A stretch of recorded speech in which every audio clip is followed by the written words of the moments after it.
उत्तर प्रदेश की बलिया लोकसभा सीट पर 72 वर्षों से एक रिकॉर्ड कायम था।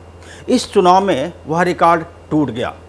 सहारा समय डिजिटल की टीम ने चुनाव से बहुत पहले ही यह बता दिया था कि बलिया लोकसभा सीट पर जो 72 वर्षों से रिकॉर्ड कायम है, इस बार वह टूट जाएगा।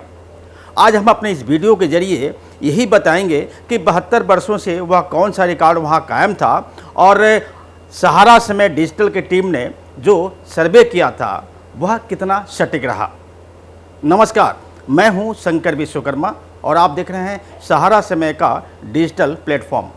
2024 लोकसभा चुनाव में उत्तर प्रदेश की कई सीटों पर लोगों की निगाहें टिके हुई थी, जिसमें बनारस, कन्नौज, मैनपुरी और लखनऊ की सीटें शामिल थी।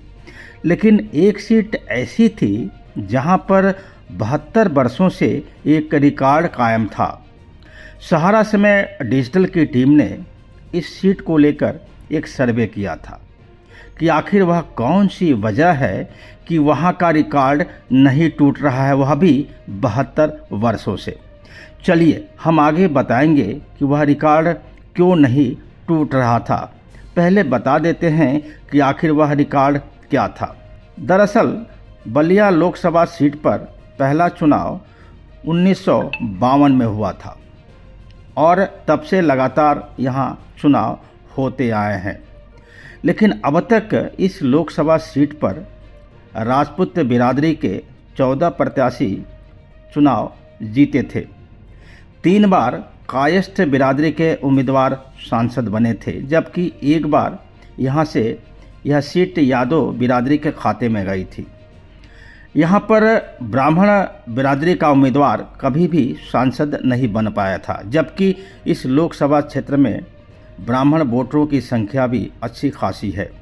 2019 के लोकसभा चुनाव में समाजवादी पार्टी ने सनातन पांडे को अपना उम्मीदवार बनाया था, लेकिन वह तकरीबन 15,000 वोटों से चुनाव हार गए थे। सपा मुखिया अखिलेश यादव ने एक बार फिर से सनातन पांडे पर अपना भरोसा जताया और 2024 के लोकसभा चुनाव में फिर से बलिया सीट से अपना उम्मीदवार बनाया। जबकि भाजपा ने पूर्व प्रधानमंत्री चंद्रशेखर के बेटे नीरज शेखर को टिकट दिया था, तो वहीं बसपा ने यादव बिरादरी के ललन सिंह को अपना उम्मीदवार बनाया था।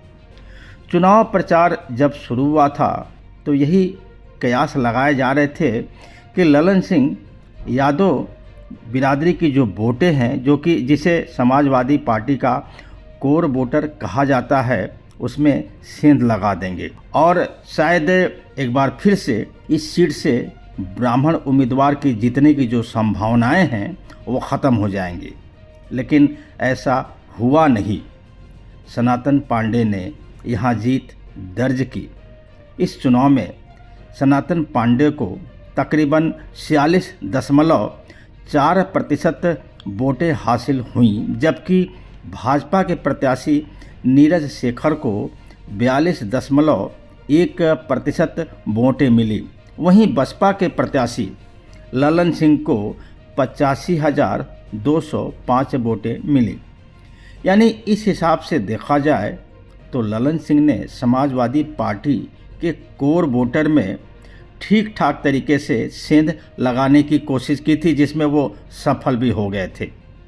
लेकिन अखिलेश यादव का जो पीडीए समीकरण है, यानी पिछड़ा, दलित और अल्पसंख्यक, वह काम कर गया। उस पीडीए ने समाजवादी पार्टी के प्रत्याशी सनातन पांडे के पक्ष में न सिर्फ वोट किया, बल्कि इस लोकसभा सीट पर 72 वर्षों से जो रिकॉर्ड कायम था उसे ध्वस्त करने में भी अपनी अहम भूमिका निभाई। तो आपने देख लिया सहारा समय डिजिटल की टीम का जो सर्वे था वो कितना सटीक साबित हुआ है। कल अपने हम वीडियो के जरिए सहारा समय डिजिटल की टीम का एक सर्वे और हुआ था बक्सर और काराकाट लोकसभा सीट को लेकर के। कल हम अपने इस वीडियो में यही बताने की कोशिश करेंगे कि वहाँ बीजेपी की दोनों सीटों पर बीजेपी की हार क्यों हुई जिसका सर्वे के जरिए सहारा डिजिटल की टीम ने बहुत पहले बता दिया था। नमस्कार।